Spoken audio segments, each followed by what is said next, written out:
Bom dia, boa tarde, boa noite. Eu sou o Gustavo Groma, editor aqui da Mercado e Consumo, e estamos começando agora mais um episódio do nosso, do seu, do meu, de todo mundo, do Bora Varejar, que é o nosso webcast e podcast aqui da Mercado e Consumo. Nesse canal a gente debate tendências, insights, perspectivas. Eu gosto de falar que a gente conta histórias do mercado por aqui, né? Vamos falar de um tema hoje que vocês já vão saber.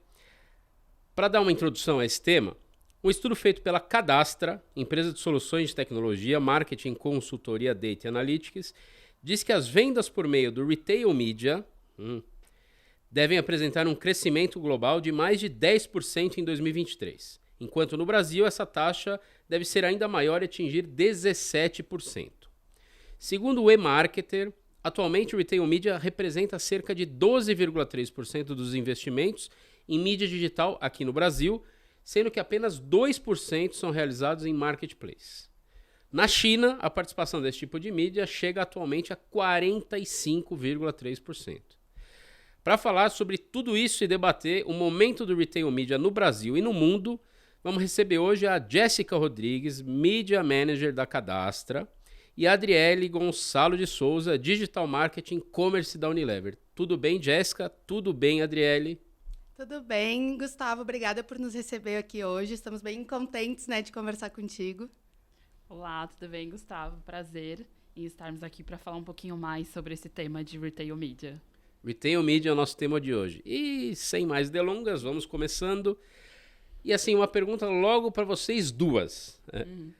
O que mudou no comportamento do consumidor para tornar o Retail Media tão atraente? E aí vocês duas escolhem quem vai começar a responder.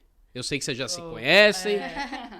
Eu vou começar aqui e a Jess vai me complementando. Eu acho que a gente está numa terceira onda quando a gente fala de Retail Media. A gente teve uma primeira onda ali da internet com search, depois ele entrou no social, e agora a gente vê o retail ali conectando as marcas, né? Então as marcas param de fazer só topo de funil, ou então com setores isolados, né? O que era brand e o que era performance, para uma atuação muito mais conectada, principalmente pós-pandemia, né? A gente vê um crescimento desse comportamento digital se conectando com os varejistas, né? Então, acho que o pico acontece ali depois da pandemia e aí a gente vê já as marcas e o mercado se posicionando nisso.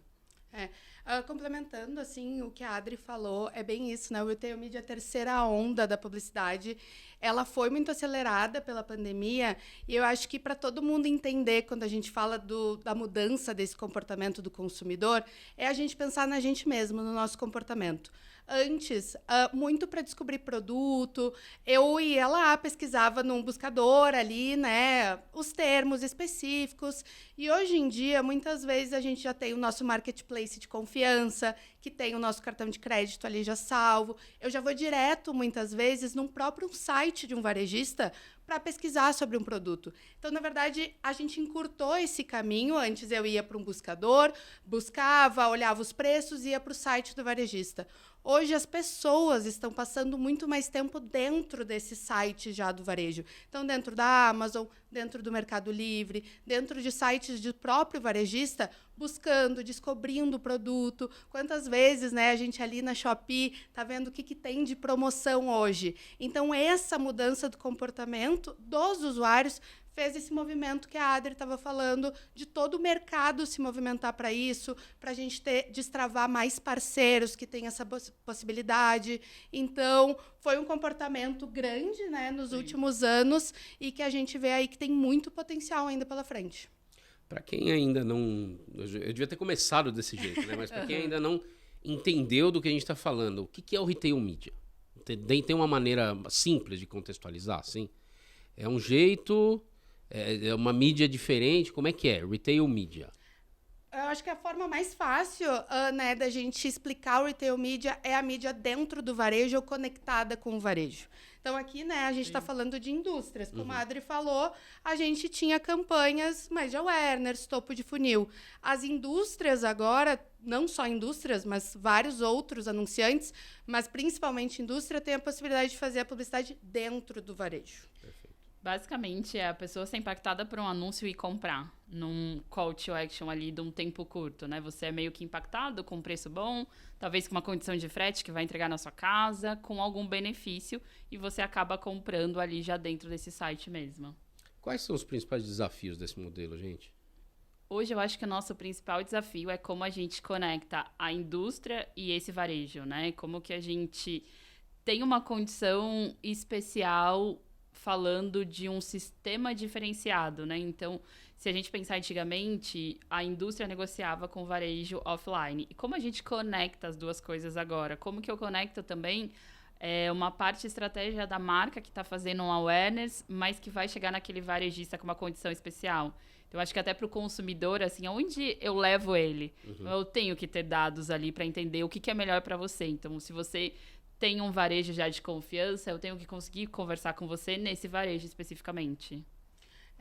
Quando a gente está falando de uma operação de retail media, a gente vive muito isso na prática, né, no dia a dia, é uma operação diferente em, acho que, 2 aspectos principais, assim, que nem a Adri comentou, que eu destacaria, que quando a gente tem um e-commerce próprio, a nossa operação, por exemplo, eu que sou parceira, né, que trabalho ali junto com o anunciante, é diretamente com marketing, diretamente com mídia. Em retail media, a gente tem outros, tem o time de trade, tem o time comercial, que era esse ponto que a Adri estava explicando. A gente tem outras preocupações além ali do e-commerce próprio. Então, tem a negociação com o varejista. Então, isso também é uma complexidade desse tipo de operação. E os dados que não são próprios, né? A gente depende muito da plataforma do varejo, a gente depende da maturidade de cada player para a gente trabalhar, e isso traz uma complexidade também para a gente trabalhar com muitos canais diferentes ao mesmo tempo.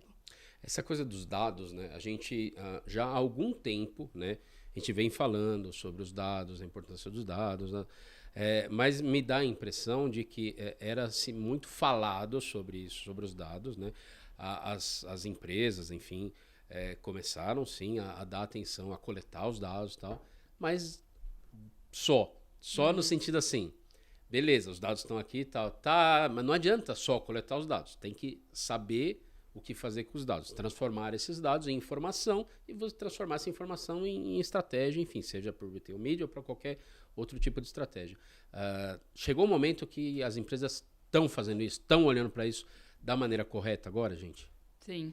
Eu acho que ainda existe um desafio, né? Igual a Jess comentou, quando a plataforma não é nossa, né? Até por questões de legislação, LGPD, como que você tramita esse dado de um parceiro para o outro. Então, a gente tem, eu acho que esse primeiro desafio, mas eu acho que hoje a gente tem alguns sistemas que nos ajudam, né? Desde você saber o comportamento do consumidor, né? Você tem plataforma com uma maturidade muito boa que você consegue saber essa jornada, né? Então, eu sei que o Gustavo, ele entra lá todo mês, num dia X, e pesquisa sobre tal coisa. Como que eu me antecipo aí se conversa com ele, seja por um e-mail marketing, por um push, por outra coisa ali dentro, mas eu acho que tem uma parte também que aí é muito mais para a indústria e para esses varejos, como que a gente conecta esses dados com o todo, né, para utilizar. Acho que a gente vem numa transformação, mas eu acho que ainda não chegamos no mundo ideal, né? A gente está nesse caminho de usar cada vez mais esses dados, mas de também como que a gente compartilha ele, né? Com certeza. Como a Adri falou, tem um caminho aí pela frente. Eu acho que teve uma época que a gente queria coletar dados, né? Tudo que a gente pudesse ali coletar, qual é o teu time, qual é a tua idade, mas não necessariamente a gente usava isso para alguma expertise, era acumular o dado ali. Então, agora eu acho que o mercado também já entendeu o que é isso, quais são os dados realmente que importam para a gente coletar e como a gente está entendendo como fazer isso. Tem muitas informações que a gente já tem uma maturidade, né, na nossa operação para trabalhar. Tem um caminho longo pela frente, mas também a gente depende muito dessa maturidade do mercado para a gente ter cada vez mais insumos. Então, hoje a gente consegue fazer um nível de análise muito importante para a gente entregar para o anunciante qual é o perfil, quem compra, quais são os interesses, né, para a gente conseguir expandir a nossa audiência. Mas, claro que isso é sempre uma evolução e cada vez mais outros tipos de análise vão surgindo para a gente aprimorar. Eu ia te perguntar isso, se você acha que daqui para frente isso vai evoluir mais, as empresas vão adentrar mais ainda nesse mundo, né? Mas também o data vai evoluir cada vez mais com questão de comportamento preditivo, né? Enfim, é por aí mesmo, Jé? Com certeza, com certeza. A gente vai evoluir muito.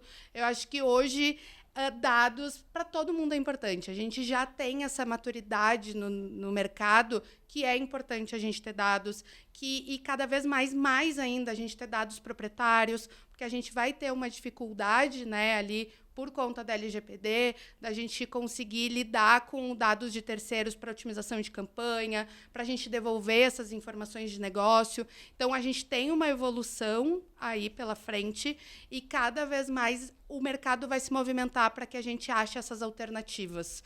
Então, com certeza, a gente vai ter uma evolução dentro do retail, mas dentro do mercado como um todo. Adri, conta para mim como que a Unilever está trabalhando essa questão do retail media, né? E se isso vem em crescimento, né, de um tempo para cá. Sim, eu acho que a Unilever, ela, depois de pós-pandemia ali, a gente tem essas estratégias muito conectadas, então hoje eu não faço uma campanha que não olhe para funil completo, né? Então eu tô falando que eu tô fazendo um awareness, eu tô fazendo consideração e a conversão, e o retail media, ele tá completo dentro dessas campanhas, e ele vem crescendo sim. Eu acho que a gente tá aprendendo junto com esses parceiros, de como a gente conecta mais, muito com a Cadastra também, como que a gente aprimora uma Prime, uma Black Friday, que são grandes movimentos pra gente quando a gente fala de retail media, mas que ele também seja sustentável para o negócio. Eu acho que 2023 tem sido um ano da gente falar dessa sustentabilidade dessas compras online, de como a gente entrega uma experiência para o consumidor também, não só eu fazer ali a venda do produto, mas como eu não sou varejista final, como que eu garanto que esse consumidor tenha a melhor experiência, né? Então, seja no frete, que ele está pagando ali um frete grátis, que ele encontre alguns benefícios e que a gente acompanhe o pós-venda também, né? Então, o reviews ali para a gente também é bem importante. Eu acho que na nossa estratégia como um todo, a gente olha como categoria, né? Então, eu estou dentro de uma categoria de home care. Então, a gente faz retail para categoria. Assim, eu não faço para uma marca específica, a gente faz para portfólio. Ô, Jess, a Adriele está falando da Unilever. Uhum. Né? Mas qualquer marca de qualquer tamanho pode entrar no retail media? Com certeza, eu acho que essa é uma das vantagens do retail media, né? A gente tem uma Unilever trabalhando com retail media que tem uma maturidade digital muito avançada, que já trabalha há muitos anos dessa forma, mas também o pequeno anunciante é possível ele começar. Ele pode ir dentro do Mercado Livre, já começar, por exemplo, vender ali seus produtos, otimizar suas campanhas, anunciar dentro de outros marketplaces também. Então, ele é para qualquer anunciante. E não só indústrias, né? A gente trabalha com retail media com outros tipos, né, de anunciantes também que têm a possibilidade, porque a grande questão do retail media é essa audiência rica que a gente tem dentro do varejo. Se os usuários estão dentro do varejo, a gente, como qualquer anunciante, quer aproveitar isso de uma melhor forma. Então, desde uma Unilever a um anunciante pequeno, pode dar o start e tem que dar o start, porque tá, né, se ainda não começou, pode estar perdendo uma oportunidade grande aí. Eu falo que a pandemia acabou, né? Mas que a gente vai lembrar dela por muito tempo, né? Pela questão de saúde mesmo, mas pelo que ela acabou transformando, né? No mercado, na sociedade, enfim. Vocês entendem que a pandemia teve um papel, de algum jeito, de, sei lá, aceleração, transformação nesse modelo de retail media? Aí vai para as duas. Sim, eu acho que com certeza, né, a gente se viu com os estabelecimentos fechando e etc. As marcas e indústria que não estavam preparadas tiveram que se preparar para entregar online, então acho que ali voltaram os esforços para o retail media e ele continuou, porque as pessoas elas estavam muito tempo online, então elas faziam as compras por ali, já que ela não podia ir até o varejo físico, e aí quando passa a pandemia a gente vê ali um pouquinho de caimento, mas as pessoas aprenderam a comprar online, né? Elas estão ali dentro do seu Instagram e é um clique ela consegue fazer uma compra. Então, acho que tem uma parte que a pandemia acelerou muito mais interno, né? Que a gente começou a olhar para isso, falando, olha, aqui é um caminho, como que a gente faz isso acontecer? A gente sempre fala, né, que talvez e-commerce comprar online já estava no nosso dia a dia antes da pandemia, mas isso não é a realidade do Brasil todo. Então, a pandemia acelerou muito, como a Adri falou, e eu acho que o ponto até dos bens de consumo mesmo, porque muitas vezes a gente não podia ir no supermercado. Então, a gente começou a comprar online. Home care, que é a categoria que a Adri cuida, são produtos mais pesados. Então, uma facilidade tu comprar online, chega na tua casa, né? Então, para tu carregar. Então, a pandemia fez talvez a pessoa ter a primeira oportunidade e essa facilidade ela se manteve no dia a dia das pessoas. E eu acho que quando a gente olha também, assim, não só esses marketplaces, mas a compra via WhatsApp, né? O seu mercadinho ali da esquina também estava fazendo uma entrega que às vezes nem por um e-commerce, mas pelo WhatsApp entregando na porta da sua casa. Então, acho que abre um leque de oportunidade, não só para as grandes empresas, como para as menores também. É o tal do e-commerce, né? Que tá chegando forte aí, pessoal. Falando um pouco mais dessa coisa de pandemia, hoje a Iana não está aqui comigo, mas ela adora que eu fique falando de pandemia. Ela fala, mas já acabou isso, tá? Eu sempre levanto as questões, porque, cara, vai continuar impactando, né? Sim. E é uma questão que eu tenho, que eu sempre gosto de fazer para os nossos convidados aqui, que é o seguinte: a gente teve um comportamento do consumidor pré-pandemia, a gente teve um comportamento no decorrer da pandemia, e agora a gente está tendo um comportamento pós-pandemia, porque a pandemia acabou. A pergunta que eu faço é a seguinte: esse comportamento pós-pandemia, ele é o novo comportamento, ou ele é simplesmente um comportamento pós-pandemia, e daqui a pouco teremos um novo comportamento diferente desse? Questão para vocês aí. Eu acho que não tem muito um certo ou errado, né? Mas eu acho que esse consumidor, ele já estava muito no digital e ele vai continuar. Eu acho difícil a gente parar de fazer algumas coisas que a gente adotou.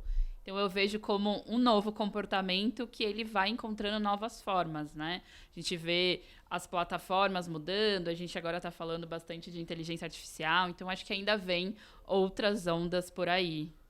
Com certeza. Ele vai se adaptando, né? Concordo muito com o que a Adri trouxe, porque dificilmente a gente vai voltar para aquele cenário. A gente só vai aumentar. Tu trouxe, né, no início do teu discurso, da apresentação de Retail Media, sobre a participação, por exemplo, de Retail Media na China. Nos Estados Unidos também é 16%. Então, o Brasil, apesar de hoje ser muito forte aqui, tem um caminho longo pela frente, que isso só vai se acelerar cada vez mais. Então, foi um start para a gente, mas com certeza tem aí uma trajetória que vão tendo adaptações. A gente tem players entrando, a gente teve o crescimento do TikTok também, então que isso também muda o comportamento de busca. As pessoas buscam muito dentro do TikTok também, não só agora dentro, né, de outros mecanismos. Então, tudo isso a gente vai colocando camadas nesse comportamento do consumidor e acredito aí daqui a uns anos vai surgir uma quarta onda muito, muito puxada por isso. Você estava falando do comportamento do brasileiro, o mercado brasileiro. O consumidor brasileiro e o mercado brasileiro tá pronto para esse tipo de avanço de modelo, para o retail media, para um live commerce da vida, para coisas assim que fora, principalmente na China, a gente vê uma porcentagem muito alta, né, em relação. O Brasil está pronto para isso, Jéssica? O Brasil está pronto, tanto que a gente vê esse crescimento, mas é claro que a gente ainda vai ter outros reflexos que a gente já vê lá fora um pouco mais maduros, tanto os números que a gente estava trazendo lá fora são muito mais expressivos do que a gente tem aqui, né?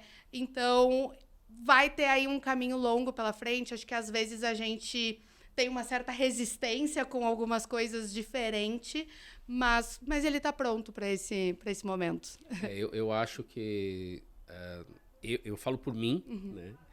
Eu sou não sou um early adopter, né? Eu demoro ali e tal, mas eu acho que o brasileiro tem uma característica de ter um momento de adaptação, né? Mas depois, a hora que se adapta, vai. Você concorda, Adri? Eu concordo, mas eu acho que a nossa adoção, ela demora um pouco mais, né? A gente costuma falar assim, o varejo físico, ele não vai morrer. As pessoas continuam comprando no offline, principalmente pra gente como bem de consumo.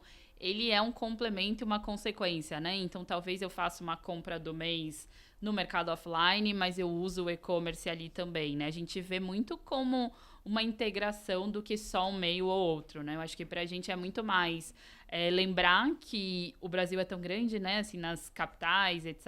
O retail media, ele avança muito mais, o e-commerce, mas a gente tem um desafio de logística ainda, né? E esse desafio de logística, de chegar em todos os lugares, com frete acessível, etc., ele impossibilita que as pessoas não comprem tanto em locais mais afastados, né? Então, acho que a gente olha bastante para esse comportamento. E na nossa categoria, a gente tem algumas frequências altas, né? A pessoa acaba comprando um sabão em pó quase 7 vezes no ano. Então, nem sempre ele vai comprar no offline ou no online, mas ele acaba ali, dependendo da ocasião, buscando um ou outro. Então, acho que essa adoção ela vai acontecendo até chegar em todos os lugares, né? Eu acho que a gente tem bastante desafios ainda para que tenha uma adoção maior também. E eu tava falando e eu lembrei também que o próprio crescimento do retail media, ele também ajudou nisso, nessa parte. Porque a logística é muito difícil, algo muito caro. Então, vários varejos começaram a utilizar a logística de um marketplace, como, por exemplo, o Mercado Livre, que entrega, né, para mais regiões do Brasil. Então, eu, como varejo, ao invés de eu investir numa logística própria, eu começo a utilizar a logística e vender via esses marketplaces para conseguir chegar em lugares que eu não chegava antes. Porque eles, claro, têm um tamanho e um investimento para isso muito superior. Então, esse próprio movimento, ele movimenta outras cadeias também, né? Curioso como o avanço de uma área vai puxando as outras áreas, né? Porque tudo faz parte de uma engrenagem. É por aí, Adri? Você está concordando que é por aí? Eu acho que é um movimento, né? Então, assim, pra gente conseguir fazer o retail media crescer, o e-com, era preciso olhar pra logística, né? Então, acho que é difícil só uma área se transformar. Eu acho que foi uma transformação contínua, né?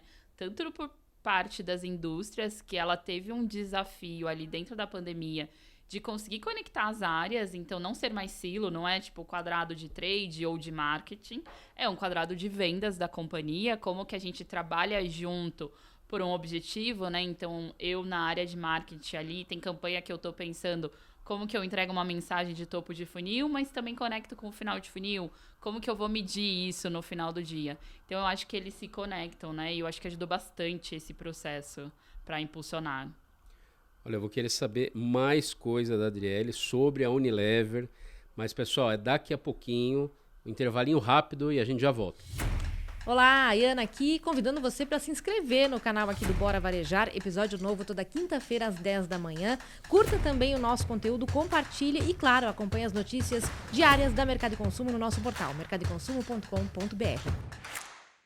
Voltando para essa edição do Bora Varejar, falando de Retail Media. E, como eu prometi antes do intervalinho, vou começar perguntando para a Adriele sobre a Unilever. Quais marcas, produtos a Unilever vem trabalhando no Retail Media, Adriele?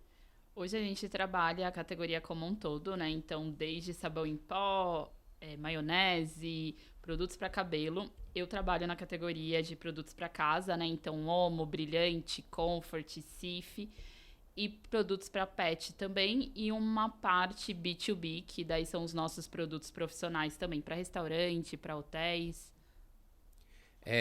Falando de uma última data importante que a gente teve de vendas, que é a última Amazon Prime Day, os produtos mais vendidos foram Omo e Comfort. E aí eu vou te fazer uma pergunta, não sei se você vai poder responder, se você vai querer responder... Mas daí a gente sabe, a gente respeita e tá tudo bem, né? Às vezes não pode dar dados, enfim, a gente entende. Mas é uma pergunta tranquila. Qual foi o papel do Retail Media nesses números, nessa conquista, né? E as estratégias que vocês adotaram para chegar aí? Sim. Eu acho que é bem curioso, né? Porque é o segundo ano que a gente fica no top 10 de produtos mais vendidos, né? Então, pra gente, assim, é algo para se orgulhar bastante como um time, como as nossas estratégias estão alavancando a categoria, porque a gente tava ali junto com a Alexa, com o telefone, entre outras coisas, e as pessoas comprando sabão e amaciante nesse top 10. Eu acho que vem de uma estratégia muito conectada, que não é só o dia da Prime, né? Eu acho que é uma estratégia nossa de longa data, de como a gente conecta não só uma parte de conteúdo, então para a pessoa que está buscando dentro de um marketplace, ela tem acesso a todas as informações. A gente tem um cuidado grande, que assim, você não está na vitrine, né, no offline, que você pega o produto, você lê o rótulo, você lê todas as informações, então a gente tem todas essas informações, vídeos, como usa, como você pode comprar aquele produto junto com outro. Então, acho que esse é um papel importante, né, dentro da nossa estratégia. O conteúdo, ele acaba sendo responsável ali por 70% das vendas. É nele que você decide se você vai levar aquele produto ou não, mas também conectar uma estratégia de portfólio, né? A gente olhou para um todo e o que fazia sentido dentro ali dos objetivos da companhia. Então, acho que quando eu olho para a Prime, é um trabalho anterior, né, da gente ter uma estratégia clara e como conectar isso com esses varejistas, né? Não só com a Amazon nessa data, mas com os outros varejistas também, né, Jess? Com certeza. Até, né, para falar, a gente estava em Orhun. Acho que isso também, né, ajudou muito. A gente estava ali conectado, exatamente acompanhando a Prime Day o tempo inteiro. Então, para tomar decisões estratégicas, para a gente ajustar alguma coisa, a gente estava com o time comercial junto também, como a Adri falou, é algo muito importante. Então, tudo isso ajuda e toda essa trajetória de maturidade que a gente vem tendo com essas marcas. A Prime já passou, a Prime Day já passou, mas a Black Friday vem por aí, né? Qual que é, Jess, depois passando para a Adri, falando um pouco de Unilever, qual que é a importância de Black Friday, da Prime e de outras datas como essa, né? Para o Retail Media e como que ele pode impulsionar as vendas nessas datas especificamente? A Black Friday é a data mais importante, né, que a gente tem aqui no e-commerce brasileiro. Claro que o Prime Day vem ganhando cada vez mais destaque, mas a Black Friday ainda, por serem todos os players, ela tem um destaque muito grande. Então, dentro do Retail Media, assim como em outras estratégias, a gente tem se preparado cada vez mais antes. Então, ano passado, a gente já se preparou antes. Agora, a gente já está pensando em estratégia, já está revisando o plano. Então, isso faz com que a gente chegue mais preparado nessa data, que exige... No Prime Day, a gente está olhando para a Amazon. Na Black Friday, a gente está olhando para tudo. Então, exige uma organização, um volume de informação e a gente está preparado para esse momento. Todos conectados, tem uma integração muito grande entre o time também, para que a gente consiga tomar decisões no momento, para que acabou o estoque, então o que a gente vai fazer como plano B? Então, o Retail Media, ele tem um destaque muito grande nessa data, vem surgindo com o Retail Media outras sazonalidades, como o Prime Day, como outros, né, players vem fazendo o aniversário, mas a Black Friday ainda é um momento que o mercado consumidor está esperando por ela e a gente está cada vez mais se preparando para ela. Eu acho que tem um ponto interessante, assim, desse planejamento que a gente faz. Então, se a gente considera a Prime, uma das nossas ativações era com o influenciador e foi como a gente conseguiu dar sold out em alguns produtos. Então, acho que além ali de toda essa estratégia dentro do varejo e etc., a gente tem uma outra parte que também impulsiona a venda, né? Hoje a gente sabe que a pessoa compra muito mais no influenciador do que a marca em si falando. Então, como a gente conecta eles nessas datas... Na Black Friday também pra gente não é diferente, a gente faz uma conexão com influenciadores também, que ele vai dar sua dica de como usar aquele produto, que produto ele usa pra gente alcançar outras bases também fora daquele varejo que às vezes a gente não alcança. Eu acho que quando a gente olha para a estratégia de um todo, a Black sendo uma data importante para o varejo, é de conectar os times, né? Eu acho que dentro de casa, como que todo mundo está no mesmo objetivo, como a gente tem parceiros certos, como a Cadastra, como esses varejistas nos ajudam dentro dessa estratégia e como no dia, né, a gente faz esses zero rooms, porque a gente sabe que tudo pode mudar. Você não sabe qual é a estratégia do seu concorrente, qual é o produto que ele vai entrar ou não. Então, estar ali conectado faz a gente tomar as decisões ali em conjunto, né? Acabou um produto, vamos trocar, vamos pensar em outro, como que a gente muda aquele anúncio. Então, acho que esse foi um dos aprendizados importantes que a gente tem feito de conectar nesses rooms, de acompanhar ali esses tempos e replanejar a rota também, né? A gente entra para uma Black começando o planejamento em julho, né? Então, hoje podemos falar que está praticamente tudo já planejado, assim, não tem nenhuma novidade do que vai acontecer. A gente acaba saindo da Prime já com uma Black planejada ali do que a gente vai fazer. E agora é muito mais ajuste finos, né? Uma coisa ou outra que você vai ajustando ali, mas isso já foi tudo combinado. Desde esses varejos já receberam o volume ali da Black, quais são os produtos, já foi tudo negociado e esse desenho tá pronto só para entrar no ar.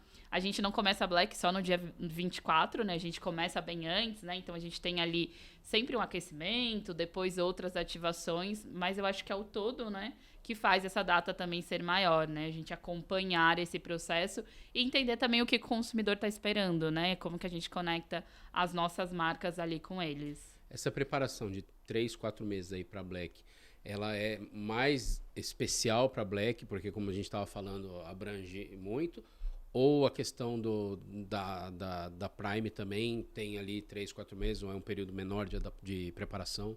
A gente tem sempre uma preparação, assim, no mínimo desses 3, 4 meses, então para qualquer data sazonal, até porque estamos falando de uma indústria, né, até conseguir entregar esses volumes, etc., a gente tem um preparo, né, desde produzir e etc., então a gente sempre planeja antes, e eu acho que também para conseguir ter uma visão do que a gente vai fazer com esses varejos, né, os varejos não atendem só a gente, né, então tem todo um comprar cota, não comprar cota, então acho que tem um processo que a gente precisa startar muito antes para que as coisas dê certo no final. Antes da gente já ir para o nosso final, porque temos que encerrar, né? Tudo que é bom dura pouco, né? Você estava falando agora na última resposta sobre essa coisa dos influenciadores, né? É um movimento que já vem de algum tempo, mas ele era ali inicial e agora parece que pegou mesmo, né? Como que vocês entendem esse movimento, esse carimbo que os influenciadores estão dando nas vendas, né? Essa importância que dão para os influenciadores, e se vocês entendem que é um movimento que vai perdurar, né? E se por acaso, né, vocês têm alguma ideia de um próximo movimento que pode surgir parecido com esse, já pensando em se adaptar a isso. Eu acho que o influenciador ele já é uma realidade, né? Quando a gente fala de Brasil, é o segundo país que mais compra através do influenciador, né? A gente só perde para a Índia.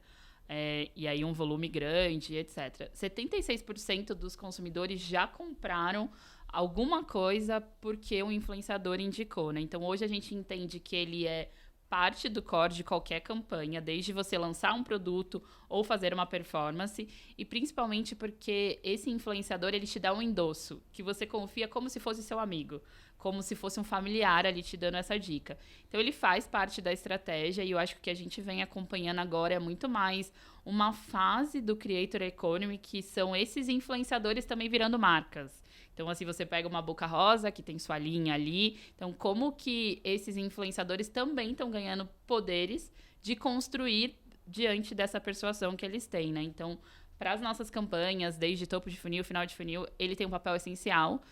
Nós temos vários squads de influenciadores das nossas marcas, mas eu acho que traz essa chancela é o dia a dia, né? Quando a pessoa está seguindo ele, vê ele ali no lavar a roupa e colocando um homo ali. Então, acho que esse orgânico que está acontecendo, e a gente até brinca aqui, eu acho que a gente está numa fase agora que, além do influenciador, que são das conversas que estão acontecendo na internet. Assim, não tem como as marcas ou o próprio a gente tentar vender algum produto sem pensar no que está acontecendo, né? Então, a gente tem alguns exemplos, né? Na Prime mesmo, um dos produtos que a gente deu sold out foi um produto que a gente fez um conteúdo com uma influenciadora, que é a Alice, a menininha conhecida ali de fazer as propagandas do Itaú, que ela falava as palavras difíceis. Ela fez uma brincadeira uma semana antes, que ela não queria passar a roupa, tipo, o ferro tava fazendo um barulho, e ela brinca com a mãe dela para desligar o ferro, tinha viralizado, e a gente fez esse conteúdo na Prime, que foi tipo uma semana antes da Prime, com ela usando um produto nosso que não precisa passar a roupa. Esse foi o primeiro produto que deu sold out em 1 hora. Então, assim, eu acho que a gente consegue conectar o influenciador para algo que está tendo ali de conversa e fazer a pessoa experimentar aquele produto ou não. E eu acho que, como a Jess falou, né, tem um papel importante do TikTok também. Eu acho que na Black não vai ser diferente. Ele tem até umas hashtags, né? Comprei no TikTok, ou então comprei, que as pessoas acabam indo lá, vendo produtos, vê um review de alguém usando, e aí ela vai e compra aquele produto e depois ela mesma vai lá e faz um conteúdo do que ela achou daquele produto. Então, acho que a gente tá bem nessa fase, né? O influenciador, ele é meio que o default para qualquer marca dentro das suas campanhas, mas aí a gente tem uma segunda etapa, que eles também estão virando marca, mas a gente tem as conversas ali acontecendo muito, e eu acho que para as marcas conseguirem não só venda, mas lançar seus produtos, ela precisa estar dentro dessas conversas. E a gente estava falando antes também sobre essas adaptações no comportamento. O influenciador, ele vai perdurar, ele vai ter adaptações também, eu acredito, né? A gente, em seguida ali, que começou a trabalhar com influenciadores, era muito grandes influenciadores, né? Poucos influenciadores, mas todos muito grandes. E hoje em dia a gente tem muito influenciador nichado. Então, se tu tiver interesse de qualquer assunto, com certeza vai ter alguém falando sobre isso, né?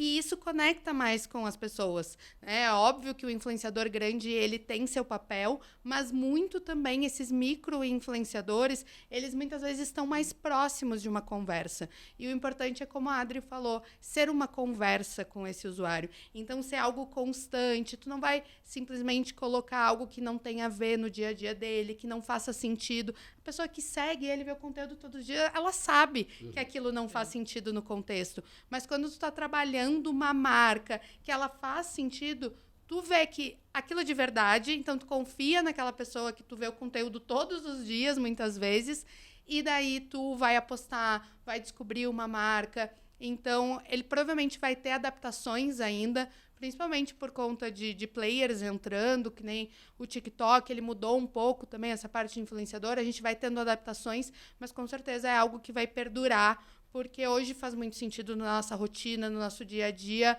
como pessoas mesmo. As marcas têm que estar o tempo inteirinho Sim. ligadas nos temas, em todas as redes, em todos os canais, né? Sim. Eu acho que também, assim, como a gente mapeia e traqueia isso, né? Tipo, hoje a gente sabe qual influenciador que vendeu, não vendeu, que teve uma performance boa ou não. A gente consegue acompanhar isso. Eu acho que antigamente a gente não tinha essa mensuração, né? E agora a gente consegue mensurar isso a jornada toda, desde o primeiro post que ele fez, o Stories, clicou, não clicou, como que tá esse funcionamento. Antes o influenciador era muito topo de funil, né? Awareness. Hoje em dia ele é performance também. Incrível essa evolução, Sim. né? Incrível. Sim. Gente, fim da linha pro nosso papo aqui, mas antes de acabar, eu avisei as duas antes da gente começar a gravação aqui.